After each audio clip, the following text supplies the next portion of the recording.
ఇన్వెస్టిగేషన్లో భాగంగా అప్పుడు వాడినటువంటి సెల్ ఫోన్ అలాగే అప్పుడు వాడినటువంటి సిమ్ను కూడా వశపరచమని చెప్పాను.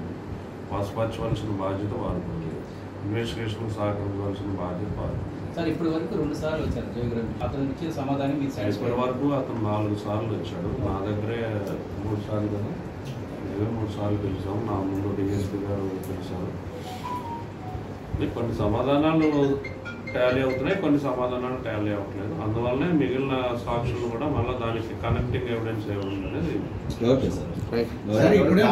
సహకరించమని చెప్పారు. మేము సహకరించడం ఇన్వెస్టిగేషన్లో భాగంగా అప్పుడు వాడినటువంటి సెల్ ఫోన్ అలాగే అప్పుడు వాడినటువంటి సిమ్ను కూడా వశపరచమని చెప్పాను. వశపరచవలసిన బాధ్యత వారికి ఉంది. ఇన్వెస్టిగేషన్ సహకరించవలసిన బాధ్యత వారికి ఉంది. సార్ ఇప్పటి వరకు 2 సార్లు వచ్చారు జోగిరామ్. అతను ఇచ్చిన సమాధానం మీకు ఇప్పటి వరకు అతను 4 సార్లు వచ్చాడు. నా దగ్గరే 3 సార్లు కదా, 3 సార్లు పిలిచాము. నా ముందు డిఎస్పీ గారు పిలిచారు. కొన్ని సమాధానాలు టాలీ అవుతున్నాయి, కొన్ని సమాధానాలు టాలీ అవ్వట్లేదు. అందువల్లనే మిగిలిన సాక్షులు కూడా మళ్ళీ దానికి కనెక్టింగ్ ఎవిడెన్స్ ఏముంది అనేది 11 గంటలకు స్టార్ట్ చేసాం. మీ ఎదురుగానే 2 గంటకి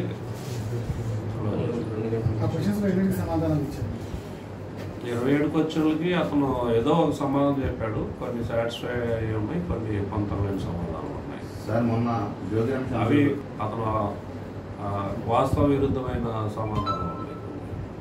మొన్న వాళ్ళ అంశాలను తీసుకొచ్చి విచారణ జరిగినప్పుడు వాళ్ళ ఇంటి మీద దాడి చేసే సంస్థలను విచారించాం. అవన్నీ ప్రస్తుతం విచారణ దశలో ఉంది కాబట్టి మీకు వివరంగా అయితే చెప్పలేము. అది ఇన్వెస్టిగేషన్ ఆటంకం జరుగుతుంది కాబట్టి సోషల్ మీడియా ఛార్జ్ షీట్ వేసిన తర్వాత వివరాలన్నీ చెప్పలేము. సోషల్ మీడియా కలెక్ట్ చేస్తాం, అవి కూడా వెరిఫై చేస్తాం. ఇప్పుడే ఈరోజు కలెక్ట్ చేస్తాం. గతంలో లేవన్నాడు కదండి, అప్పుడు లేవన్నట్లు అది గతంలో మీరు ఫోన్లు అడిగారు. మేము అప్పుడున్న ఆ సిమ్ని ఇవ్వమని చెప్తున్నాం. దర్యాప్తులో ఆ సిమ్ ఇచ్చి సహకరించమని చెప్తున్నాం. ఈరోజు కూడా అతనికి అడగడం జరిగింది. అతను దాన్ని ఇవ్వలేదు.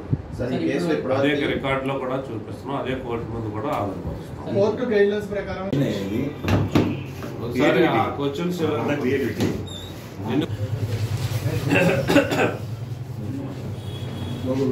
రెడీయా? నేను ఎక్కువసేపు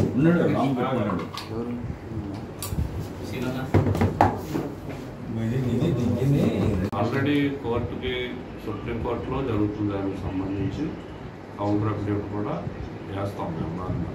సార్ ఇప్పటి వరకు ఈతన్ పాస్పోర్ట్స్ ఇప్పటి వరకు 8 మొబైల్స్ స్వాధీనం చేసుకున్నాం, 4 పాస్పోర్ట్లు స్వాధీనం చేసుకున్నాం. 1 పాస్పోర్ట్ ఉంది కానీ జోగి రమేష్ గారిది, అది ఇన్వాలిడ్ పాస్పోర్ట్. 5 పాస్పోర్ట్లు మా దగ్గర స్వాధీనం. ఎందుకంటే ఒక పాస్పోర్ట్ ఉంటే తీసేసుకుంటారు. ఇది ఒరిజినలే బట్ ఇన్వాలిడ్. ఈ కేసు ఈ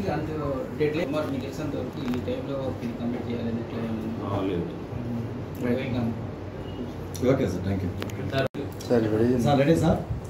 ఓకే. Ready sir.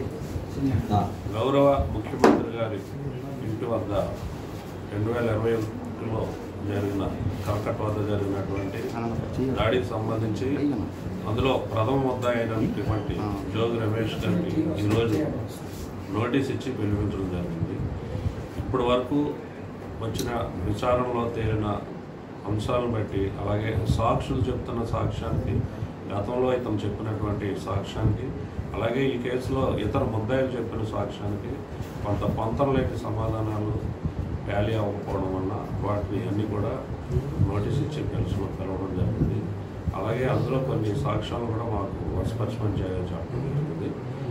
అతను కొన్నిటికి సమాధానం చెప్పాడు, కొన్నిటికి సరిగ్గా సమాధానం చెప్పలేదు. అవసరమైతే మరలా ఇంకోసారి నోటీస్ ఇచ్చి పిలిపిస్తాం. 27 క్వశ్చన్లు వేసాము.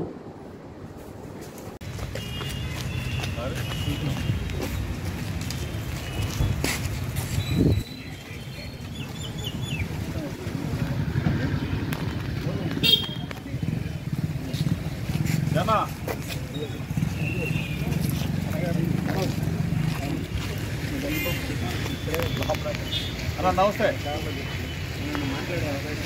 లేదు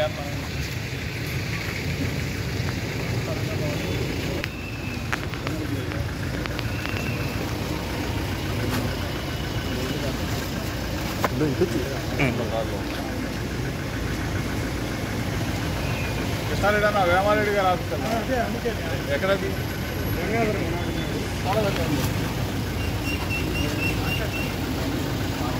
రండి లక్ష్మి గారు.